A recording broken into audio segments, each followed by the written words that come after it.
Machozi yalinitoka polepole, kiza kizito moyoni mwangu. Sikujua nini nifanye, sikujua lipi nishike. Nilijikuta tu nalia. Karibu tena katika muendelezo wa simulizi yetu pendwa inayoitwa Alikuwa na Mke Mwingine. Na sasa hii ni sehemu ya 4. Kama hii ni mara yako ya kwanza kushiriki nami katika video hizi, basi usisahau kusubscribe, kulike, kucomment, hata na kushare.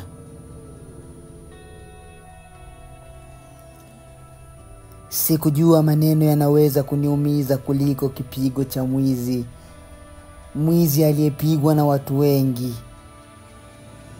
Niliyakumbuka maneno ya Thomas. Na hata ukitaka nisije hapa kuwaona watoto wangu, nitafanya hivyo. Nilibaki najiuliza, ina maana sina tena thamani? Nilitazama picha zetu za zamani, zile ambazo tulikuwa tumevaa sare ya mashati ya kitenge. Vitenge vizuri vilivyodariziwa na urembo wa kijani na dhahabu. Tulionekana tukiwa na tabasamu nzuri kwenye picha.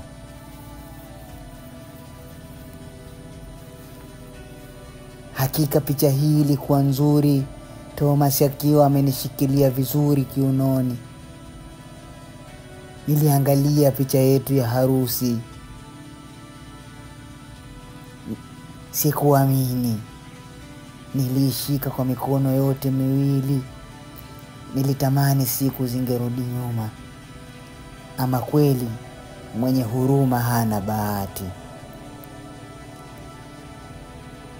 Nilikumbuka siku moja Thomas akiwa amelala hospitalini. Thomas akiwa amelala kitandani, hajui hili wala lile. Ilikuwa wakati huo Thomas amepata ajali. Ilinilazimu niachane na kazi yangu ili nimhudumie Thomas. Huku moyo wangu ukinambia kwa upendo, maisha yako ndiyo maisha yangu. Nililia kwa nguvu. Sikiliza nikwambie we mwanamke, lolote unalohisi linaweza kuwa ndiyo hivyo hivyo. Nikikumbuka maneno haya na dharau ya Thomas, machozi yalizidi kutoka tu. Si kwa sababu hana kasoro, bali kwa sababu nilimchagua.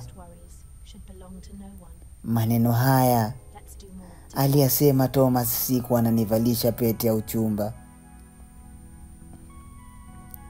Nilimchagua, nilimpenda, nilitumikia ndoto yake kuliko yangu. Leo ananiona sina thamani. Kosa langu nini? Kumpenda au kumfanya awe wa maisha yangu? Siku ile ndio ilikuwa ukomo wa maisha yangu. Nilitamani kujiua kwa hisia mbaya ya mapenzi. Nilitamani nisingekuwepo kwenye hii dunia. Jamani, mapenzi yanauma.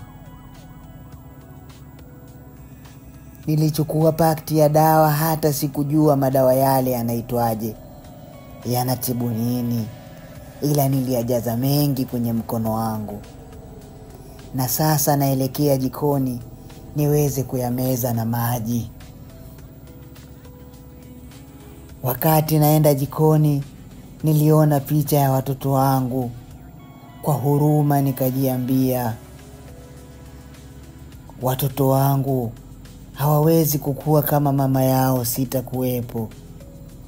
Watapata mateso tu kwa yule mama yao mpya. Kwa kukumbuka haya, nilishindwa kufanya lolote. Nilijikuta tu nalia. na sina cha kufanya. Nililia mpaka nilipitiwa na usingizi. Lakini usingizi haukuwa dawa kwangu, bali ulinipeleka kwenye shimo la ndoto mbaya nilizokuwa nikiota mchana. Niliota tena ule muda Thomas anaumwa, na majibu ya daktari yalisema figo zake zote mbili zimefeli. Sasa anahitaji apatiwe figo walau moja. Sikuwaza lolote zaidi ya uzima wa Thomas, nikampa figo yangu.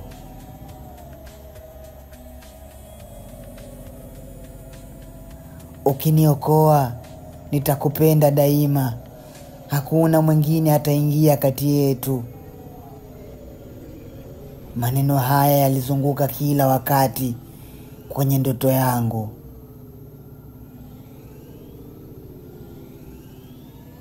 Kama hii ni mara yako ya kwanza kushiriki nami katika muendelezo wa simulizi yetu pendwa, usisahau kusubscribe, kulike, kucomment, hata na kushare. Mpaka wakati mwingine.